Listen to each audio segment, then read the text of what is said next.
Hello everyone, welcome to our online learning platform agro academy. इस video lecture में हम राजस्थान के लिए रिन्यूएबल एनर्जी की इंपॉर्टेंस और डेवलपमेंट को डिटेल में समझेंगे। प्रीवियस लेक्चर में हमने ओरिएंटेशन लेक्चर जो हमारा था उसके अंदर हमने देखा कि क्या सिलेबस है हमारा राजस्थान पब्लिक सर्वे कमीशन के असिस्टेंट एग्रीकल्चर इंजीनियर के एग्जाम के लिए, और उसमें रिन्यूएबल एनर्जी की क्या-क्या इंपॉर्टेंस है और क्या-क्या टॉपिक जो हैं वो हमको कवर करने हैं, हमने इसको डिटेल में देख लिया था। ठीक है, अब इस लेक्चर में हम उस टॉपिक या फिर उस सिलेबस का जो फर्स्ट जो हमारा रहेगा, उस फर्स्ट टॉपिक को हम यहाँ पे आपका डिटेल में देखेंगे। ठीक है? सो मैं स्लाइड्स देख आगे बढ़ाता हूँ। ये मेरा डिटेल इंट्रोडक्शन है। सेकंड, हाँ, तो यहाँ से आप देख सकते हैं जो हमारा जो फर्स्ट जो हमारा लेक्चर है, फर्स्ट लेक्चर जो रहेगा हमारा, जो आज हम कर रहे हैं वो हमारा है importance and development of renewable energy sources in Rajasthan. ये हमारा फर्स्ट लेक्चर रहेगा इस टॉपिक के ऊपर कि क्या क्या इंपॉर्टेंस है हमारे राजस्थान के अंदर, या फिर क्या इंपॉर्टेंस है रिन्यूएबल एनर्जी की इन राजस्थान, और क्या क्या डेवलपमेंट स्टेजेस जो हैं वो राजस्थान ने अचीव कर चुका है अभी तक रिन्यूएबल एनर्जी के अंदर। ठीक है, सबसे पहले हम बात करते हैं कि राजस्थान की। तो राजस्थान जो है हमारा रिन्यूएबल एनर्जी का हब माना जाता है, और एक एक प्रकार का हब है भी इंडिया के अंदर। ये जो आप देख पा रहे हैं कि हमारा राजस्थान की जियोग्राफिकल लोकेशन है। तो राजस्थान हमारा एक रिन्यूएबल एनर्जी का हब है। क्यों? क्योंकि उसके पास कई सारे एडवांटेजेस हैं जो हम अभी डिटेल देखेंगे। ठीक है, क्या क्या एडवांटेज हमारा राजस्थान लेके आता है। फर्स्ट एडवांटेज जो हमारा है वो जियोग्राफिकल एंड क्लाइमेटिक एडवांटेज है। फर्स्ट क्या हमारा, जो first is geographical and climatical advantage. इसके अंदर क्या क्या आता है, जैसे कि आप सभी जानते हैं कि राजस्थान जो है हमारा इंडिया का लार्जेस्ट स्टेट है। लार्जेस्ट स्टेट है, मतलब कि हम बात करते हैं अगर हम इसको कंपेयर करें दूसरे स्टेट्स के एरिया से, तो एरिया के कंपेरिजन में जो राजस्थान है सबसे बड़ा स्टेट है। वहीं पे उसी में लार्जेस्ट डेजर्ट एरिया भी यहाँ पे आपको राजस्थान का देखने को मिलता है। ये फर्स्ट एरिया है, क्योंकि हम सभी लोग जानते हैं अगर हमको सोलर एनर्जी जनरेशन करना है तो हमको एरिया की आवश्यकता होगी। ऐसे एरिया की आवश्यकता होगी जहाँ पे सन डायरेक्टली एक्सपोज हो। तो वो जो एरिया है वो कहाँ पे आपका राजस्थान में ज़्यादा देखने को आपको मिलता है। सेकेंडली, जो सनी डेज, सेकेंडली क्या पैरामीटर क्या होता है आपका सनी डेज का, तो हम राजस्थान के अंदर आपको 300 प्लस सनी डेज आपको यहाँ पे देखने को मिलते हैं पर ईयर के अंदर। अब सनी डेज क्या है कि वहाँ पे सबसे ज़्यादा सूरज निकलता है, या फिर बोल सकते हैं कि जो क्लाउड कवर जो होगा हमारा 10% से अगर कम रहता है तो उसको हम कंसीडर करते हैं सनी डेज। अलग अलग पैरामीटर्स हैं सनी डेज को मेजर करने के लिए। अगर लेकिन वहाँ पर बारिश नहीं हो रही है, या फिर हम बोल सकते हैं अगर क्लाउड नहीं है, तो उसको क्या कंसीडर किया जाएगा, आपका सनी डेज यहाँ पे कंसीडर किया जाएगा। ठीक है, और सेकंड है, सेकंड जो है हमारा है वो सोलर रेडिएशन का है।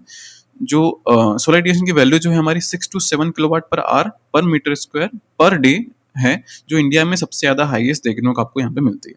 कहाँ पे, आपका राजस्थान में सबसे ज़्यादा देखने को मिलती है। 6 to 7 kilowatt hour per metre square per day देखने को मिलती है। यहाँ पे दो चीज़ आपको याद रखनी है। फर्स्ट तो the value 6 to 7 kilowatt per hour per metre square per day, and second क्या है हमारे यहाँ का यूनिट। यूनिट क्या है आपकी, kilowatt hour per metre square per day, मतलब कि पर मीटर स्क्वायर में कितना kilowatt hour energy per day के अंदर यहाँ पे स्टोर किया जा सकता है, वो क्या कहलाता है, आपका सोलर रेडिएशन की मेजरमेंट मेजर्ड वैल्यू कहलाती है, जो कि हाईएस्ट है राजस्थान के अंदर, इंडिया के अंदर।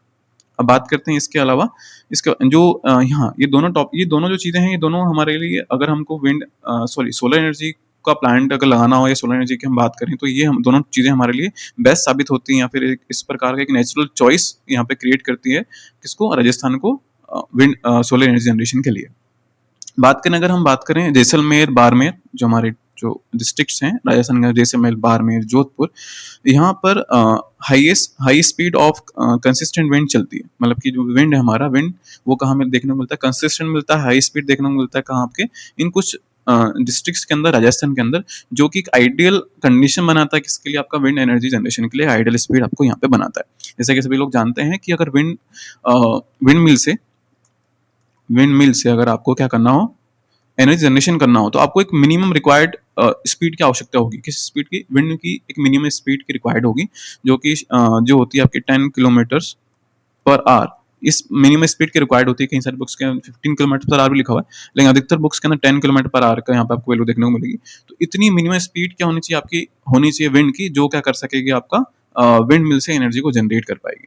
सो ये चूंकि यहाँ पे राजस्थान के कुछ एरियाज हैं, जैसलमेर, बाड़मेर, जोधपुर, यहाँ पे आपको कंसिस्टेंट हाई विंड मिल आपको देखने को मिलती है, स्पीड देखने को मिलती है, जो कि आपको यहाँ पे राजस्थान को एज विंड मिल जनरेशन के लिए एक आइडियल स्टेट साबित करता है, जिससे यहाँ पे विंड मिल का जनरेशन भी काफी यहाँ पे आपका जाता है। ठीक है। अब हम सेकंड बात करते हैं इकोनॉमिक इंपॉर्टेंस की। राजस्थान इंडिया का रिन्यूएबल एनर्जी में सबसे नंबर वन स्टेट है, स्पेशली सोलर में। ठीक है, जो कहाँ पे आपका स्पेशली सोलर में आपका क्या आपका नंबर वन स्टेट है, रैंक वन यहाँ पे आपको देखने को मिलता है। अब देखिए कुछ चीज बातें आपको मैं बता देता हूँ यहाँ पे साफ, है ना, कि ये डेटा जो है क्या है कि फर्स्ट स्टेट सेकंड स्टेट कितना जनरेशन कर रहा है, ये क्या करेंट के डेटा है। तो ये हर बार कुछ ना कुछ हर चीज में कुछ समय में चेंज होते रहते हैं। अगर जैसे कि मान के चलिए अभी गुजरात और राजस्थान जो है आपका दोनों आसपास ही रहते हैं, किसके अंदर आपका रिन्यूएबल एनर्जी जनरेशन में, टोटल रिन्यूएबल एनर्जी जनरेशन में। तो कभी कभी क्या होगा आपका यहाँ पे देखने को मिलेगा, आपका राजस्थान सेकंड पोजीशन पे आ गया, कभी आपका गुजरात आपका फर्स्ट पोजीशन पे आ गया। तो अभी हम बात करूँ मैं 25 जून 25 की बात करूँ, तो जो इस सर्वे के अंदर या फिर इस डेट को जो डिटेल दिया गया गवर्नमेंट ने, तो वो बताया कि राजस्थान जो है आपका लीडिंग स्टेट है हमारा रिन्यूएबल एनर्जी जनरेशन के लिए। तो कितनी कैपेसिटी प्रोड्यूस करता है आपका 37,818 मेगावाट यहाँ पे एनर्जी को प्रोड्यूस करता है।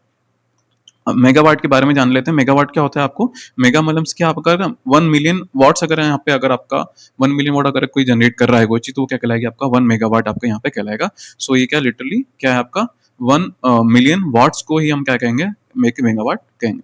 ठीक है, ये भी डेटा आपका इंपॉर्टेंट हो जाता है आपके यहाँ पे। सेकेंड हम बात करते हैं किसका, आपका एम्प्लॉयमेंट जनरेशन की और रूरल डेजर्ट रीजन की। सो चूंकि यहाँ पे क्या है कि हाँ, यहाँ पे क्या है कि रिन्यूएबल एनर्जी क्या होती है, अधिकतर प्रोड्यूस की जाती है, जो इंडस्ट्रीज वगैरह भी वो क्या करती हैं आपका रिन्यूएबल एनर्जी को प्रोड्यूस करती हैं। सो उनको इलेक्ट्रिसिटी जो होती है वो मिनिमम या फिर बोल सकते हैं लो कॉस्ट में मिल जाती है, जिससे क्या होता है यहाँ पे जो इकोनॉमिक्स है राजस्थान का, वो यहाँ पे बढ़ता है। जो इंडस्ट्रीज को क्या करता है आपका, इंडस्ट्रीज को बढ़ावा देता है ये प्रोड्यूस करने का या फिर यहाँ पे आने का, जिससे क्या होता है यहाँ पर राजस्थान का जीडीपी भी इंक्रीज होता है, और वो भी एक रीजन रहता है राजस्थान को लीडिंग स्टेट बनाने के लिए रिन्यूएबल एनर्जी जनरेशन में। ठीक है। हाँ, एक बात और मैं एक यूनिक बात भी है राजस्थान के लिए, कि राजस्थान के अंदर जो Rajasthan is a largest producer of silver. किसका प्रोड्यूसर है, लार्जेस्ट प्रोड्यूसर ऑफ सिल्वर, जो कि क्या होती है, यूज होती है किसके लिए, आपका सोलर सेल को मैन्युफैक्चरिंग के लिए यूज की जाती है। अब सिल्वर जो मैन्युफैक्चरिंग, अगर हम सिल्वर यहीं मिल जाएगी हमको राजस्थान के अंदर ही, और हमको अगर सोलर सेल बनाना होगा, तो हमारे लिए क्या होगा, ट्रांसपोर्टेशन का खर्चा बचेगा, साथ ही हमारा हमको सस्ती में सिल्वर मिल जाएगा। इससे क्या होगा, हमारा सिल्वर जो होता है हमारा एक इंपॉर्टेंट फैक्टर होता है सोलर सेल को बनाने में लिए, और वही क्या करता है, उसकी वैल्यू को या फिर बोल सकते हैं कॉस्ट को क्या बढ़ाता है। अगर सिल्वर हमको सस्ते रेट में मिल जाएगी और आसानी से मिल जाएगी, तो ट्रांसपोर्टेशन का खर्चा जो हमारा बच जाएगा। इससे क्या होगा, हमारा हमको जो ओवरऑल जो हमारा रेट होगा सोलर पैनल का, वो क्या होगा, हमारा कम हो जाएगा। ये कुछ चीजें जो हैं, जो ये दो सेकंड जो है हमारा इकोनॉमिक इंपॉर्टेंस जो हमारी राजस्थान को में देती है, जिससे क्या हमारा ये राजस्थान अभी लीडिंग स्टेट के रूप में आपका निकल कर आ रहा है। ठीक है। तो मैं बात कर लेता हूँ किसकी, आपकी so geographically and economic industry and mineral advantage Rajasthan को यहाँ पे मिल रहे हैं, जो राजस्थान को लीडर बनाते हैं। अब सेकंड साइड पे चलते हैं। सेकंड साइड में क्या है आपका, development of renewable energy in Rajasthan. ठीक है, हम बात करते हैं डेवलपमेंट की। फर्स्ट हमने बात कर लिया क्या क्या इंपॉर्टेंस है और क्या क्या एडवांटेजेस हैं। हम बात करते हैं, अगर हम बात करें किसके, हमारे डेवलपमेंट स्टेज की बात करें, तो फर्स्टली आप यहाँ देख पा रहे होंगे कि राजस्थान की जो इंस्टॉल कैपेसिटी है एज ऑफ 2025 वो कितनी आपकी 38,000, सॉरी यहाँ पे करेक्शन है, वहाँ पे 37 देखा, यहाँ पे 38 लिखा हुआ है। सो जो करेक्टेड है वैल्यू है वो 38 ही है। ठीक है, वहाँ पे आप थोड़ा करेक्ट कर लेंगे, या फिर मैं एक बार आपको फिर से करेक्ट कर लूंगा, लेकिन 38,818 मेगावाट्स जो है क्या हमारे यहाँ पे टोटल रिन्यूएबल एनर्जी कैपेसिटी है, जो अभी हम इंस्टॉल कैपेसिटी है जो राजस्थान के अंदर है, जो कि 21% क्या होती है आपका है किसका, हमारे टोटल इंडिया का। ठीक है, इंडिया का 21% कहाँ से रिन्यूएबल जनरेशन कहाँ से आता है आपका, राजस्थान से आपको देखने को मिलता है। ठीक है, अब सोलर एनर्जी की बात करें, सोलर एनर्जी पावर के अंदर फर्स्ट रैंक है किसका, आपका राजस्थान के अंदर है, जो कितनी है, सोलर एनर्जी की बात करें जो 29,500 मेगावाट्स हमारा जो है हमारा राजस्थान आपका यहाँ पे प्रोड्यूस करता है, 29,500 मेगावाट्स। ठीक है, लीडिंग स्टेट है। उसके बाद में अगला, इसके बाद में नंबर आता है आपका गुजरात का, देन आफ्टर कर्नाटका, जो कि आपका सेकंड और थर्ड पोजीशन पे आपको यहाँ पे आते हैं किसके अंदर, सोलर एनर्जी जनरेशन के लिए। अब ये बात कर लेते हैं कि 18 गीगावाट जो बात करें कितना, हाँ, जो सोलर राजस्थान है अपने 2024 के अर्ली में स्टार्ट में ही उन्होंने कितना आपका टोटल में 18 गीगावाट को यहाँ पे सरपास कर चुका था सोलर एनर्जी को, और आगे बढ़ के कहाँ तक आ चुका है, 29,500 मेगावाट तक यहाँ पर पहुंच चुका है। ठीक है, अब बात करते हैं सेकंड विंड पावर की बात कर लेते हैं। अगर डेवलपमेंट क्या हो चुका है विंड पावर के अंदर, तो राजस्थान जो है हमारा विंड पावर जनरेशन में थर्ड रैंक है राजस्थान का, इंडिया के अंदर थर्ड रैंक है। कितना है आपका, 5,208 मेगावाट कितना प्रोड्यूस करता है, 5208 मेगावाट्स यहाँ पे राजस्थान प्रोड्यूस करता है। फर्स्ट स्टेज है आपका, फर्स्ट स्टेट है आपका तमिलनाडु, सेकंड स्टेट है हमारा कौन सा, हमारा गुजरात। जो फर्स्ट और सेकंड स्टेट है हमारे किसके अंदर, हमारा विंड एनर्जी जनरेशन के अंदर। दोनों चीज़ों आपको अलग अलग ध्यान रखना है कि सोलर पावर जनरेशन में जो स्टेट्स हैं वो कौन कौन से हैं। फर्स्ट स्टेट है आपका राजस्थान, सेकंड स्टेट है हमारा गुजरात एंड थर्ड है हमारा कर्नाटका। ठीक है, राजस्थान इज द फर्स्ट और सेकंड क्या होगा हमारा Gujarat and Karnataka is third, third state होगा। वैसे अगर हम बात करें विंड पावर की बात करेंगे, विंड पावर में हमारा राजस्थान जो होगा आपका थर्ड पोजीशन पर रहेगा। उसके बाद में तमिलनाडु जो सॉरी तमिलनाडु फर्स्ट स्टेज पर रहेगा, सेकंड स्टेज पे कौन सा रहेगा आपका गुजरात आपका यहाँ पे रहने वाला है। ठीक है, by the end of 2024 expected था कितना था 4.5 गीगावाट था जो यहाँ पे राजस्थान ने अचीव कर चुका है। ठीक है, एक कुछ इंपॉर्टेंट पॉइंट है, in 2023 India surpass Japan to become the world third largest producer of solar power. ठीक है, ये भी हमको याद रखना है कि हमारा इंडिया ने 2023 के अंदर किसको सरपास किया था, हमारे जापान को सरपास किया था। और अभी थर्ड लार्जेस्ट प्रोड्यूसर है किसका, हमारा सोलर रेडिएशन सोलर पावर का थर्ड लार्जेस्ट प्रोड्यूसर है। ठीक है, India aims to create a solar power capacity of 280 gigawatts की कैपेसिटी का एम करता है। कब तक हमारा 2030 के अंदर एम है उसका कि 280 गीगावाट्स की कैपेसिटी को अचीव कर लेगा। ठीक है, ये कुछ एम्स भी कई बार पूछे जा सकते हैं, लेकिन इंपॉर्टेंट जो है हमारे ये कुछ इंपॉर्टेंट पॉइंट्स है, ये आपको हमेशा याद रखने हैं राजस्थान स्टेट के।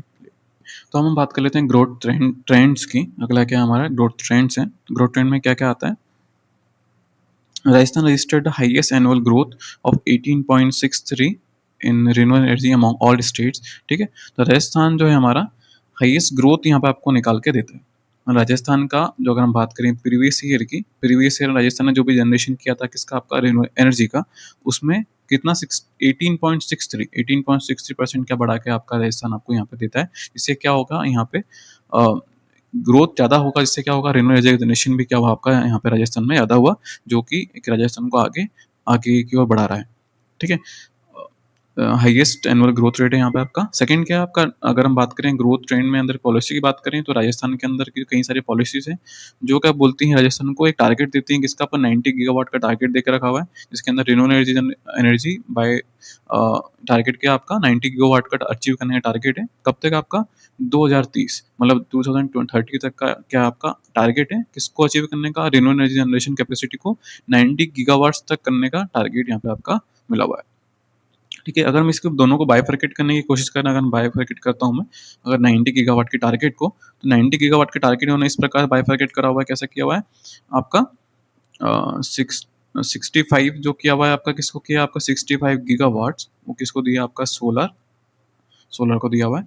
एंड 15 गीगावाट्स वो दिया आपका किसका, आपका विंड एनर्जी को दिया हुआ है। एंड आपका 10 गीगावाट्स किसको दिया आपका हाइब्रिड को। अब हाइब्रिड्स के अंदर कैसे आपको सोलर का पता चल गया, सोलर में सोलर एनर्जी, विंड में विंड एनर्जी। हाइब्रिड्स के अंदर क्या क्या आएंगे, जो रिन्यूएबल एनर्जी के अदर सोर्सेस हैं, जैसे कि आपका हाइड्रो पावर हो गया, वो सारे सोर्सेज जो इन दोनों के बाद बचते हैं, जिनका योगदान थोड़ा कम होता है, वो तो किसके अंदर आएंगे, आपका हाइब्रिड के अंदर आपको यहाँ पे देखने को मिलेगा। ठीक है, अभी ये तो हो गया हमारा कि हमको टारगेट मिला हुआ है, अब हमको पता होना चाहिए, अभी हमने देख लिया कि अभी इंस्टॉल कैपेसिटी अभी अभी कितने है कि 2030 के अंदर हमको इतना अचीव करना है, तो अभी कितना, अभी हमारा 2025 के अंदर कितना है, 5 साल पहले कितना है। अगर हम सोलर की बात करें, हम सोलर देख चुके हैं, सोलर कितना है अभी आपका 29 गीगावाट्स के आसपास, हम पिछले प्रीवियस स्लाइड में हम देख चुके हैं। अगर हम बात करें किसके, हमारे विंड की बात करें, तो विंड कितना है आपका यहाँ पे आपका 5 गीगावाट्स की अप्रोक्स आपका क्या आपका विंड है। ठीक है, तो हमने हाइब्रिड की कहीं बात नहीं करी। हाइब्रिड को कैसे हम निकाल सकते हैं, मैंने बताया था आपको कि 38,818 मेगावाट्स मेगावाट्स या फिर बोल सकते 38.1 38.81 क्या आपका गीगावाट से बोल सकता हूँ इसको, सेम बात यही है। तो इसमें अगर इन दो इस वैल्यू में से अगर दोनों वैल्यूज को प्लस करके माइनस कर देते हैं, कितना होगा 29, तो ये हो गया आपका 34 अप्रोक्स हो गया। 34 माइनस 38 करेंगे तो कितना करीब आपका भी 8 के आसपास यहाँ पे आपको देखने को मिल रहा है। सॉरी कितना मिल रहा है आपका 4 गीगावाट के आसपास देखने को मिल रहा है। ठीक है, तो अभी अभी कितना कैपेसिटी है राजस्थान में आपका, अभी कैपेसिटी है आपका 29 गीगावाट्स इन सोलर एनर्जी, जो अब 65 तक करना है, इसको हम अचीव करना है 2030 के अंदर। और अभी कितना है, अभी आपका विंड के अंदर कितना आपका 5 गीगावाट है, जो हमको अचीव करना है, कितना करना है 15 अचीव करना है। एंड 5 है हमारा किसके अंदर, हमारा हाइब्रिड के अंदर है, सॉरी 4 अभी हमारा किसके अंदर, हाइब्रिड के अंदर है, जो हमको 10 तक उसको अचीव करना है। ओके, तो ये हमारा अभी का कुछ डेटा है और हमको ये टारगेटेड डेटा है जो हमारा है, इसको अचीव करना है। ठीक है, so next policy and infrastructure support. Rajasthan के अंदर कई सारी पॉलिसीज जो हैं वो क्या करती हैं आपका, राजस्थान के रिन्यूएबल एनर्जी जनरेशन को क्या करती हैं, आपका सपोर्ट करती हैं। फर्स्ट क्या आपका राजस्थान रिन्यूएबल एनर्जी पॉलिसी, जो है आपका 2023 के अंदर लॉन्च हुई थी, ये भी एक पॉलिसी आपको सपोर्ट करती है। And biomass waste to energy policy 2023 to promotes solar and wind biomass and green hydrogen generation को क्या करती है, आपका प्रमोट करती है। सेकंड, हाँ, ये इम्पोर्टेंट, ये दोनों पॉलिसीज़ जो हमको इसको थोड़ा डिटेल में पढ़ेंगे हम आगे, ठीक है? ये जो दोनों पॉलिसीज़ क्या करती हैं, आपका सपोर्ट करती है, राजस्थान के रिन्यूएबल एनर्जी जनरेशन को सपोर्ट करती है। आफ्टर 2023 में ये दोनों पॉलिसीज़ क्या हुई थी आपकी, 2023 के अंदर लॉन्च की गई थी। इसके बाद से क्या हुआ आपका, राजस्थान के अंदर रिन्यूएबल एनर्जी का प्रोडक्शन क्या हुआ आपका, यहाँ पे आपका इंक्रीज़ हुआ। ठीक है? अगर बात अगला पॉइंट क्या है हमारा, बदला सोलर पार्क, ठीक है? ये बहुत ही इंपॉर्टेंट है। कई सारे एग्जाम के अंदर पूछा गया है और पूछा भी जा सकता है, आपके एग्जाम के अंदर पूछा जा सकता है कि वर्ल्ड्स लार्जेस्ट सोलर पार्क कहाँ पे है, और what is the name of world's largest solar park, and what is the installed capacity of world's largest solar park. तो क्या क्या इसका आंसर क्या है आपके, फर्स्ट तो बदला सोलर पार्क जो है आपका वर्ल्ड का लार्जेस्ट सोलर पार्क आपका है, जो कहाँ पे सिचुएटेड है, आपका जोधपुर राजस्थान के अंदर आपका सिचुएटेड है। जिसकी इंस्टॉल कैपेसिटी कितनी है आपकी, जिसकी इंस्टॉल कैपेसिटी 2245 मेगावाट जिसकी इंस्टॉल कैपेसिटी है। ठीक है, जो वर्ल्ड का लार्जेस्ट लार्जेस्ट एरिया के, या फिर एरिया की बात कर लें या फिर एनर्जी जनरेशन की बात करें, दोनों में क्या है आपका यहाँ पे लार्जेस्ट पार्क है। ठीक है, दोनों चीज़ें डिफरेंट भी हो सकती हैं, कई बार एरिया ज़्यादा हो सकता है किसी चीज़ का और उसका कैपेसिटी कम हो सकता है। ठीक है, दोनों ही, लेकिन यहाँ अगर हम इसकी बात करें तो इसके अंदर दोनों ही क्या है, इसके अंदर फर्स्ट पोजीशन पे आता है। जैसे कि आपने अपने स्टेट की बात करेंगे तो राजस्थान, ओ सॉरी, जो उत्तर प्रदेश का क्या है, उत्तर प्रदेश में देखोगे आप तो प्रोड्यूसर जो है आपका, अगर हम बात करें किसका, आपका एग्रीकल्चर प्रोडक्शन का सबसे ज़्यादा प्रोडक्शन कहाँ पे होता है आपका, यूपी के अंदर होता है। ठीक है, लेकिन अगर हम बात करें प्रोडक्टिविटी की, प्रोडक्टिविटी सबसे ज़्यादा कहाँ पे है आपकी, पंजाब के अंदर। सो दोनों चीज़ें अलग-अलग भी हो सकती है, वैसे ही यहाँ पे भी अलग हो सकता था कि जो इंस्टॉल कैपेसिटी है, वो हो सकता है किसी और प्लांट की अच्छी हो, क्योंकि वहाँ पे उन्होंने ज़्यादा एफिशिएंट सोलर पैनल यूज़ किए हों, और एरिया यहाँ का ज़्यादा हो सकता था, लेकिन यहाँ पे क्या आपका दोनों ही यहाँ पे आपका ज़्यादा देखने को मिलता है। ठीक है, कुछ न्यू सोलर पार्क भी ये भी प्रमोट करता है, न्यू सोलर पार्क भी यहाँ पे बन रहे हैं आपके, सोलर पार्क से विंड प्रोजेक्ट बन रहे हैं कहाँ-कहाँ पे आपके, बीकानेर, जैसलमेर और बाड़मेर के अंदर यहाँ पे अभी आपके न्यू सोलर पार्क्स या फिर सोलर प्रोजेक्ट्स यहाँ पे आपके यहाँ पे बन रहे हैं, जो राजस्थान को एक लीडिंग स्टेट के रूप में निकाल कर देते हैं। ठीक है, ये कई सारी एडवांटेजेस हैं राजस्थान के पास, या फिर बोल सकते हैं ग्रोथ ट्रेंड की बात कर लें, या फिर हम बात कर लें उसके एरिया की बात कर लें, या फिर उसकी हम बात कर लें पॉलिसीज़ की बात कर लें, तो राजस्थान को सपोर्ट करती हैं उसके रिन्यूएबल एनर्जी जनरेशन के लिए आपका सपोर्ट करती हैं। ओके, आगे चलते हैं। हाँ, ये क्या आपका ये बदला पार्क का एक वो है, देख पा रहे होंगे फ़ोटोज़ के अंदर कितना बड़ा दिख रहा है। तो इस प्रकार फ़ोटो, या फिर आप इसका आगे अगर आपको देखना हो तो गूगल पर सर्च करके सब फ़ोटो देख सकते हैं, बहुत ही बड़ा, क्योंकि वर्ल्ड का लार्जेस्ट सोलर पार्क है, जो राजस्थान डेज़र्ट के अंदर आपको देखने को मिलता है। कैपेसिटी आपको हमेशा ध्यान रखनी है, 2245 मेगावाट क्या है इसकी इंस्टॉल्ड कैपेसिटी है। ठीक है?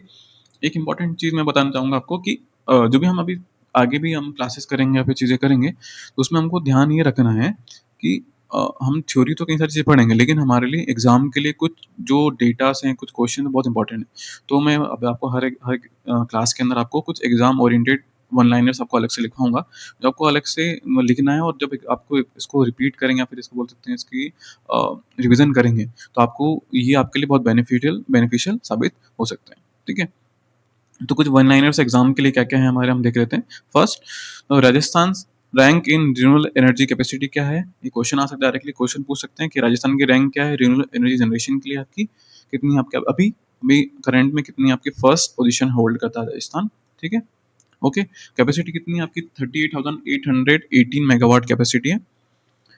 हम बात करें अगर राजस्थान की rank in solar energy generation में कितनी आपकी फर्स्ट है, ये काफ़ी समय से फर्स्ट हुई, क्योंकि इसके आसपास अभी कोई स्टेट है नहीं, तो अभी फर्स्ट ही है। तो Rajasthan rank solar energy generation में फर्स्ट रैंक हासिल करता है 27,500 मेगावाट्स के साथ में। Rajasthan rank in wind energy generation में क्या आपकी थर्ड रैंक है, राजस्थान की कौन सी रैंक है, थर्ड रैंक, 5,500 सॉरी 5195.82 मेगावाट्स के साथ में। ठीक है, third point. Fourth point, Rajasthan annual renewable energy growth rate क्या आपका हाईएस्ट है इंडिया के अंदर। ये क्वेश्चन इस प्रकार सकता है कि इंडिया की किस स्टेट का एनुअल ग्रोथ रेट हाईएस्ट है पर्टिकुलर ईयर के अंदर, वो किसका है आपका, राजस्थान का है। कितना है आपका रिन्यूएबल ग्रोथ, कितना है आपका 18.63 एनुअल ग्रोथ है। सोलर रेडिएशन की वैल्यू पूछ सकता है कि हाईएस्ट सोलर रेडिएशन कहाँ किस स्टेट में कहाँ देखने को मिलता है, फिर उसकी वैल्यू कितनी है। तो सोलर रेडिएशन जो मिल रही है राजस्थान में ज़्यादा मिल रही है, कितनी 6 to 7 kilowatt hour per metre square per day आपको देखने को यहाँ पे मिलती है राजस्थान के अंदर। राजस्थान के अंदर जो कुछ रिन्यूएबल एनर्जी पॉलिसीज हैं उसका टारगेट कितना दिया हुआ है, राजस्थान गवर्नमेंट 90 गीगावाट का टारगेट दिया हुआ है। डायरेक्ट क्वेश्चन आ सकता है कि राजस्थान का 2030 का टारगेट कितना है, रिन्यूएबल एनर्जी जनरेशन का कितना है आपका, 90 गीगावाट का टारगेट दिया हुआ है। Rajasthan produces silver, solar fuels, feldspar, ball clay, glass for solar panels. Rajasthan क्या करता है आपका, प्रोड्यूस करता है सिल्वर प्रोड्यूस करता है, जो कि किसके लिए यूज़ किया जाता है आपका, सोलर पैनल को प्रोडक्शन में आपका यूज़ किया करता है। इससे क्या होता है आपका राजस्थान के अंदर सोलर पैनल की जो कॉस्ट होती है वो क्या देखने को मिलती है आपकी, कम देखने को मिलती है। ठीक है, सोलर एनर्जी जनरेशन के लिए क्या इंपॉर्टेंट है आपका, सोलर पैनल इंपॉर्टेंट है। अगर सोलर पैनल की कॉस्ट कम होगी तो क्या होगा, टोटल आपका जो प्रोजेक्ट रहेगा उसकी कॉस्ट भी आपका यहाँ पे कम देखने को मिलेगी। Okay, feldspar and ball clay, glass for solar panel, इनसे ये जो दूसरे मिनरल्स हैं ये मिलते हैं। जैसे फेल्डस्पार मिलता है, फेल्डस्पार का यूज कहाँ पे किया जाता है आपका, सोलर पैनल्स के ग्लास, क्योंकि आपको पता होगा सोलर पैनल किस प्रकार का होता है। सोलर पैनल के ऊपर पीछे कई सारे पीएन जंक्शंस होते हैं, उसके ऊपर एक पर्टिकुलर ग्लास लगा होता है ना, ऊपर एक पूरे ग्लास की परत होती है जो कि करती है एक्सपोज, जो सन रेस होती है उसको एक्सपोज करने की कोशिश करती है, मतलब सन रेस को डायरेक्टली पैनल के ऊपर पड़ने देती है। ठीक है, तो जो ग्लास होता है कहाँ से किससे बनता है आपका, इस प्रकार के मिनरल से बनता है, सिलिकॉन से बनता है, फेल्डस्पार से बनता है। तो वो भी यहाँ पे आपको देखने को मिलते हैं, जो ग्लास बनाने के लिए भी उपयोगी होता है। ठीक है, ये हाँ लास्ट पॉइंट हमारा सबसे इंपॉर्टेंट पॉइंट है, ये पूछा गया कहीं से एग्जाम के अंदर पूछा भी जाएगा कि वर्ल्ड्स लार्जेस्ट सोलर पार्क कौन सा आपका, बदला सोलर पार्क। ठीक है, पूछा है, आपको ध्यान रखना, हमेशा ध्यान रखना इस क्वेश्चन को। कौन सा आपका लार्जेस्ट सोलर पार्क कौन सा है आपका इंडिया के अंदर या फिर वर्ल्ड के अंदर लार्जेस्ट सोलर पार्क कौन सा है, तो बदला सोलर पार्क, जिसकी इंस्टॉल कैपेसिटी कितनी है आपकी 2245 उसकी कैपेसिटी है, जो कहाँ पे सिचुएटेड है, जोधपुर के अंदर सिचुएटेड है। ओके, ये वन लाइनर्स हो गए। इसके बाद हम बात कर लेते हैं कुछ पॉलिसीज के अंदर जो राजस्थान के अंदर चल रही हैं, जो राजस्थान को एक लीडिंग स्टेट बनाने के लिए मतलब जिम्मेदार है, या फिर इस पॉलिसी के कारण ही क्या हुआ है राजस्थान जो एक लीडिंग स्टेट के रूप में निकल के आया हुआ है। ठीक है, दो पॉलिसी की बात करेंगे। फर्स्ट पॉलिसी उसका नाम क्या आपका, राजस्थान रिन्यूएबल एनर्जी पॉलिसी 2023, एक पॉलिसी है जो रिन्यूएबल एनर्जी पॉलिसी जो क्या करती है आपका, सपोर्ट करती है रिन्यूएबल एनर्जी के जनरेशन को सपोर्ट करती है। ठीक है, आगे चलते हैं इसमें। ठीक है, तो इस पॉलिसी की टारगेट्स और विजन क्या है, Rajasthan aims to become renewable energy hub in India, है ना। इसका पहला टारगेट क्या है, राजस्थान को रिन्यूएबल एनर्जी का हब बनाने का टारगेट इसका फर्स्ट। और उसका टारगेट अगला क्या है, इसका टारगेट सॉरी टारगेट कितना है इसका, 2030 का टारगेट कितना आपका, 90 गीगावाट एनर्जी को प्रोड्यूस करने का। ठीक है, ये हम बात कर चुके हैं कि टारगेट किसने दिया हुआ है, government of India, government of Rajasthan ने दिया हुआ है, जो इस पर ये प्रोजेक्ट इसको अचीव कराएगा। ठीक है, इसको हमने डिस्टिंग्विश वो भी किया था, आपको उसको डिफरेंशिएट भी किया था। इसमें 65 गीगावाट सोलर के माध्यम से, 15 गीगावाट विंड के माध्यम से और 10 गीगावाट किसके हाइब्रिड मोड के माध्यम से आपको अचीव करनी है। कब तक अचीव करनी है आपका पॉलिसी, कब तक है आपका 2030 तक की पॉलिसी है। तो ये टारगेट्स हैं किसके, इस पॉलिसी की टारगेट है जो कब लॉन्च की गई थी आपकी 2023 के अंदर लॉन्च की गई थी। ये इंपॉर्टेंट रहेगा आपका कि ये पॉलिसी जो है राजस्थान गवर्नमेंट ने कब लॉन्च की थी, ये डेट भी आपको याद रखनी है। 2023 के अंदर आपको ये पॉलिसी आपके यहाँ पे लॉन्च की गई थी। इसके बाद से क्या हुआ था, राजस्थान के अंदर रिन्यूएबल एनर्जी का प्रोडक्शन क्या हुआ था आपका यहाँ पे इंक्रीज हुआ था। अब बात करते हैं किसकी बात करते हैं, सोलर एनर्जी की बात करते हैं। Solar energy, Rajasthan already leading in solar energy, किसके माध्यम से, बदला सोलर पार्क जो के माध्यम से जोधपुर के अंदर उसको लीड करता है। सोलर एडिशन में भी कितना आपको लीड कर रहा हुआ है आपका 6 to 7 kilowatt hour per metre square per day. हम इसकी बात कर चुके हैं, इसको रिपीट नहीं करते। ठीक है, तो एग्जाम के लिए टिप क्या है यहाँ पे ध्यान रख लेते हैं एग्जाम के लिए। हाँ, तो ये फोकस करता है, ये जो पॉलिसी फोकस मेनली करती है किसके, फोकस के सोलर पार्क्स के डेवलपमेंट को फोकस करती है। जैसे कि आपने देखे बदला पार्क तो है ही, साथ में इसके अलावा भी कई सारे जो आसपास के एरिया के अंदर क्या बन रहे हैं आपके सोलर पार्क्स को क्रिएट किया जा रहा है। ठीक है, अगला रूफटॉप सोलर को प्रमोट करती है। जैसे कि आप देख रहे होंगे कि अभी अभी कुछ दिनों में ही क्या हो गया आपका, रूफटॉप सोलर पैनल्स का ट्रेंड काफी ज्यादा देखने को आपको मिल रहा है। सोलर पंप्स इरिगेशन के लिए, एग्रीकल्चर इरिगेशन के लिए सोलर पंप्स का जो ट्रेंड भी आपका आजकल बढ़ा हुआ है, तो ये जो है ये पॉलिसी जो क्या करती है आपका roof solar parks, rooftop scholars and solar pumps को क्या करती है, सपोर्ट करती है, या फिर इस प्रकार के जो एनजीओस हैं या फिर इस प्रकार के जो कंपनीज है इनको जो क्या कर रही हैं आपका मैन्युफैक्चरिंग कर रही है, उनको सपोर्ट करती है, उनको प्रमोट करती है और आगे बढ़ाने की कोशिश करती है।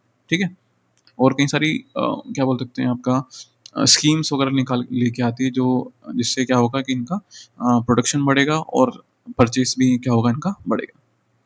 Rajasthan is already India largest solar capacity. Okay, wind energy का भी इसका टारगेट जो था वो अचीव कर चुके हैं हम। टारगेट जो है अचीव करना है, इसका टारगेट कितना आपका 15 गीगावाट का टारगेट है आपका 2030 तक का, उनको अचीव करना है। पोटेंशियल एरियाज कौन कौन से आपके जैसलमेर, बाड़मेर, जोधपुर, बीकानेर, ये क्या हमारे पोटेंशियल एरियाज है जिनके अंदर क्या होता है हमारा रिन्यूएबल एनर्जी का सॉरी विंड एनर्जी का क्या होना प्रोडक्शन होता है। ठीक है, इंकरेजमेंट क्या कर रहा है ये पॉलिसी, इंकरेज कर रही है किसको, आपका इंकरेज कर रही है हाइब्रिड प्रोजेक्ट्स को इंकरेज करें। मतलब कौन से कैसे प्रोजेक्ट, जो प्रोजेक्ट क्या कर रहे हो विंड और सोलर दोनों को प्रोड्यूस कर रहे हो, इस प्रकार के प्रोजेक्ट को क्या कर रही है आपका यहाँ पे ये इंकरेज कर रही है ये पॉलिसी। इससे क्या होगा आपका विंड तो साथ में जहाँ विंड एनर्जी बन नहीं रही वहाँ पे क्या होगा आपका सोलर एनर्जी बने, जहाँ विंड एनर्जी सोलर एनर्जी बन रही है पहले से ही वहाँ पे विंड एनर्जी प्रोडक्शन भी साथ में किया जा सके। Biomass and biogas policy promotes biomass based plant power plants using crop residue management and ये इसको प्रमोट करती है। साथ ही इसके हाथ में हमको ये तो पॉलिसी करती है, लेकिन ये स्पेसिफिक इसके ऊपर फोकस नहीं है, इसके लिए अलग से एक पॉलिसी भी है जो हम आगे इसके बाद में नेक्स्ट बात करेंगे। ठीक है, तो ये पॉलिसी का मेन क्या क्या चीज़ें इसके अंदर देखने को मिली आपको। ये पॉलिसी क्या करती है आपका सोलर पार्क्स जो है आपके सोलर पार्क्स को, रूफटॉप सोलर्स को और सोलर पंप्स को प्रमोट करती है। इनका जो बोल सकते हैं कि इनको प्रमोट करती है, इनकी कंपनीज को प्रमोट करती है और कई सारी पॉलिसीज जो हैं इसके ऊपर अलग अलग बनाती हैं और स्कीम्स जो हैं सब्सिडीज वगैरह ये प्रोवाइड करती है। ठीक है, नेक्स्ट पॉलिसी जो है हमारी, नेक्स्ट पॉलिसी की बात कर लेते हैं हम। नेक्स्ट पॉलिसी जो हमारी कौन सी हमारी Rajasthan biomass and waste to energy policy. कौन सी पॉलिसी आपकी नेक्स्ट पॉलिसी है आपकी, ये भी इंपॉर्टेंट पॉलिसी है। पॉलिसी तो कई सारी आपके यहाँ पे आपको चल रही है, क्या है राजस्थान में कई सारी पॉलिसीज चल रही हैं, गवर्नमेंट पॉलिसीज कई सारी स्कीम्स वगैरह हैं, लेकिन हमको रिन्यूएबल एनर्जी के पॉइंट ऑफ व्यू से हमको ये दो पॉलिसी हमको क्या करना है, अच्छे से पढ़ना है। कौन कौन सी, Rajasthan biomass waste to energy policy 2023, ये भी कब लॉन्च हुई थी आपके 2023 के अंदर लॉन्च हुई थी, जो साथ में लॉन्च हुई है दोनों पॉलिसीज। तो इसका क्या कहना है, ठीक है, तो ये पॉलिसी एम करती है कि इसको आपका राजस्थान के बायोमास और वेस्ट को यूटिलाइज करने के ऊपर फोकस करती है। इसका विजन क्या क्या है, इसका vision aligned with India 500 gigawatt renewable energy target by 2030। तो इंडिया का जो टारगेट है आपका किसका, आपका 2030 का टारगेट है कितना अचीव करना, 500 गीगावाट एनर्जी को अचीव करना रिन्यूएबल एनर्जी के अंदर, उस टारगेट के साथ अलाइन करती है, उसके साथ ही काम कर रही है। साथ ही reduce stubble burning and open biomass burning. ठीक है, आप जानते हैं कि जो हमारा एक दिल्ली वाले एरिया में, दिल्ली एनसीआर के एरिया में या फिर बात करें कई सारे एरियाज में स्टबल बर्निंग के या पराली जलाने के कारण कई सारे पॉल्यूशन या फिर बोल सकते हैं एयर पोल्यूशन कई सारा इंक्रीज हुआ है। तो उस पॉल्यूशन को कम करने के लिए गवर्नमेंट हमेशा ही आगे रहती है, तो उसको कम करने के लिए इन्होंने स्टबल बर्निंग है या फिर बोल सकते हैं आपका एग्रीकल्चर फार्म्स के अंदर, एग्रीकल्चर लैंड्स के अंदर स्टबल मैनेजमेंट का जो प्रोसेस है उसको प्रमोट करती है, उसको रिड्यूस करने का इसका टारगेट है। और जो ओपन बायोमास बर्निंग की जा रही है उसको भी क्या करती है आपका ये कम करने के लिए आगे प्रमोट कर रही है। आगे promote use of MSW municipal solid waste, जो म्यूनसिपल सॉलिड वेस्ट जो है उसका यूज करना, उसका फिर उसका यूज करके एनर्जी को जनरेट करना, या फिर RDF means reduce derive fuels, है ना। जो डिराइव फ्यूल्स हैं, रिफ्यूज डिराइव फ्यूल्स हैं, मतलब कि जो हमारे बच जाते हैं, यहाँ पे बोल सकते हैं हमारा फ्यूल के बाद में जो एक्स्ट्रा चीज़ें बच जाती हैं, RDF जिसको बोलते हैं हम, उस RDF का यूज़ करना किसके लिए, आपका एनर्जी को जनरेशन करने के यूज़ करना। इंडस्ट्रियल एंड मेडिकल वेस्ट जो आपका निकल रहा है उसको भी यूज़ करना, उसका भी यूज़ करना किसके लिए, आपका एनर्जी जनरेशन में उसका यूज़ करना। क्या कहलाएगा हमारा इस पॉलिसी का मेन टारगेट है। इनकरेज एनर्जी प्लांटेशन का इंकरेज करना। Additional income to farmers and rural sector development. ठीक है, फार्मर की इनकम को बढ़ाना किसके माध्यम से, रूरल एनर्जी जनरेशन के माध्यम से, बायोमास प्रोडक्शन के माध्यम से, बायोमास यूटिलाइजेशन के माध्यम से क्या करना, फार्मर्स की इनकम को बढ़ाना। इसका एक प्रकार का ये भी विजन और ऑब्जेक्टिव रहेगा।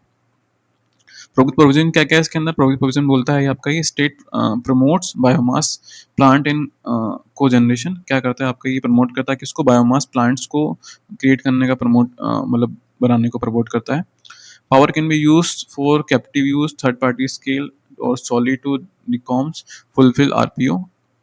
डिकॉम्स में साइन पावर परचेज, ये कई सारी इसके अंदर पॉलिसीज के अंदर कई सारी प्रोविजंस हैं जो हमको हमारे लिए इतने इंपॉर्टेंट नहीं है। हमारे लिए कुछ कुछ इंपॉर्टेंट है। अगर देखें यहाँ तो इसके अंदर क्या होना चाहिए आपका, जो प्लांट का साइज होना चाहिए कितना होना चाहिए आपका, 20 मेगावाट से कम होना चाहिए। ठीक है, प्लांट का साइज कितना होना चाहिए आपका, 20 मेगावाट से आपका कम होना चाहिए, ये हमारे लिए इंपॉर्टेंट रहेगा। लैंड रिक्वायरमेंट जो होना चाहिए, ये डेटा है यहाँ पे, लैंड रिक्वायरमेंट कितना होना चाहिए आपका, 500 मेगावाट्स हेक्टेयर पर मेगावाट होना चाहिए, इतना मिनिमम लैंड आपका यहाँ पे, maximum sorry land permitted for energy plantation. अगर एनर्जी प्लांटेशन आप कर रहे हैं तो कितना होना चाहिए आपका, मैक्सिमम एरिया कितना होना चाहिए, 50 हेक्टेयर पर मेगावाट। अगर एक मेगावाट का प्लांट होगा तो कितना होना चाहिए आपका, 50 हेक्टेयर से आपका ज़्यादा नहीं होना चाहिए। ठीक है, बात करें हम सिक्योरिटी डिपॉजिट कितना होना चाहिए आपका, 1 लाख रुपीज़ इसमें सिक्योरिटी डिपॉजिट होना चाहिए पर मेगावाट के लिए इसको, क्योंकि क्या होता है आपका रिफंडेबल होता है ऑन कमीशनिंग। ये चीज़ें तो कुछ कुछ चीज़ें हैं ये इसके अंदर, अगर पढ़ना है तो हम पढ़ सकते हैं, लेकिन ये इतना इंपॉर्टेंट नहीं है। लेकिन ये पॉलिसी के अंडर में आती है, हमको बेसिक हमको याद क्या करना है, जो एग्जाम ओरिएंटेड कुछ क्वेश्चंस वगैरह मैंने आपको बताया था कि हमको इसमें एग्जाम के लिए हमारा क्या क्या इंपॉर्टेंट है हमको यहाँ पे याद रखना है। फर्स्टली हमको याद करना है कि पॉलिसी ईयर क्या है आपका, ये पूछा जा सकता है कहीं एग्जाम के अंदर। तो 2023 के अंदर क्या हुई थी आपकी पॉलिसी, आपकी यहाँ पे स्टार्ट हुई थी। मैक्सिमम बायोमास प्लांट साइज कितना होता है इसके अंदर, 20 मेगावाट का होता है, ये आपको याद रखना है। रजिस्ट्रेशन फीस की कितनी है इसके अंदर, अगर ये पूछा सकता है कभी, लेकिन इतना इंपॉर्टेंट नहीं है, लेकिन भी याद रख लीजिए कितना आपका, 30,000 रुपीज़ पर मेगावाट इन रजिस्ट्रेशन फीस है। लैंड रिक्वायरमेंट कितना आपका, जब हमने बात करी 50 हेक्टेयर पर मेगावाट होना चाहिए मैक्सिमम। ठीक है, सिक्योरिटी डिपॉजिट कितना होना चाहिए आपका, 1 लाख पर मेगावाट, जो भी क्या होता है आपका रिफंडेबल होता है। कमीशनिंग टाइम कितना होता है, 36 मंथ्स का कमीशनिंग टाइम होता है। डिले पेनल्टी कितना है आपका, 1,25,000 पर मेगावाट के इसका डिले पेनल्टी है। ठीक है, नोडल एजेंसी कौन सी है इसकी, Rajasthan renewable energy corporation, RREC क्या आपकी इसकी नोडल एजेंसी है जो इसके ऊपर काम कर रही है। ठीक है, तो हमने आज के लेक्चर में कई सारी चीज़ें को हमने कवर किया। हमने आज राजस्थान की जियोग्राफिकल इम्पोर्टेंस देखा कि क्या राजस्थान का क्या जियोग्राफिकल एडवांटेज राजस्थान के पास हैं, उनके बारे में हमने डिटेल में स्टडी किया। ठीक है, जो हमारी फर्स्ट टॉपिक को हमने लगभग कवर ही कर लिया है ना। तो हमारा लेक्चर तो फर्स्ट था, इसके ऊपर था इंपॉर्टेंस एंड डेवलपमेंट के ऊपर, तो हमने पूरा कवर कर लिया। ठीक है, हमने देख लिया राजस्थान के अंदर की क्या क्या इंपॉर्टेंस है, geographical and climatic advantage Rajasthan के पास क्या क्या है, वो हम देख चुके हैं। आज हमने ये पूरा देख लिया, कुछ डेटा हमने हमने उसको कवर कर लिया। सो ठीक है, अब नेक्स्ट लेक्चर, अब नेक्स्ट जो रहेगा हमारा, वो रहेगा हमारा सोलर रेडिएशन इस मेजरमेंट के ऊपर। हमारी नेक्स्ट क्लास रहेगी कौन सी, किसके ऊपर, हमारे सोलर रेडिएशन इट्स मेजरमेंट के ऊपर। जब हम सोलर मेजरमेंट कैसे करते हैं, क्या क्या क्या बोल सकते हैं उसको, इंस्ट्रूमेंट से जो सोलर रेडिएशन को मेजर कर सकते हैं, इसके माध्यम से कर सकते हैं। सोलर एनर्जी को कन्वर्जन कैसे करना है हमको, डिवाइसेस क्या क्या हैं, और सोलर कुकर क्या होता है, सोलर वाटर हीटर कैसे काम करते हैं, सोलर ड्रायर्स क्या हैं, solar refrigeration, solar air condition के बारे में हम थोड़ा सा डिटेल में देखेंगे। और solar cell and photovoltaic system को भी इसके अंदर हम कवर करेंगे। ठीक है, आज हमने देखा कि सोलर फोटोवोल्टिक सेल जो है होते हैं, या फिर PV सेल जो होते हैं, वो सिल्वर का क्या इंपॉर्टेंस होता है, ग्लास का क्या इंपॉर्टेंस होता है, हम इसके बारे में सोलर सेल का जो बोल सकते हैं कि डिज़ाइन क्या होता है, कैसे बनते हैं, क्या क्या उसके अंदर चीज़ें होती हैं, फिजिकली क्या क्या उसके अंदर उसका सर्किट कैसे पूरा पूरा होता है, PV सेल होते कैसे हैं, क्या थ्रेशोल्ड लिमिट होती है, कैसे PV इंजेक्शन काम करता है, उसके बारे में पढ़ेंगे हम नेक्स्ट हमारे लेक्चर के अंदर पढ़ेंगे। ठीक है, सो स्टे ट्यून्ड, और आज हम इसको लेक्चर को यहीं पे कवर करते हैं। ठीक है, कुछ डाउट्स होंगे तो आप पूछ सकते हैं आगे। ठीक है, अगर नेक्स्ट लेक्चर में हम और भी कुछ रहेंगे, क्वेश्चंस वगैरह रहेंगे रिलेटेड, तो हम आगे उसको कवर करेंगे। Thank you so much.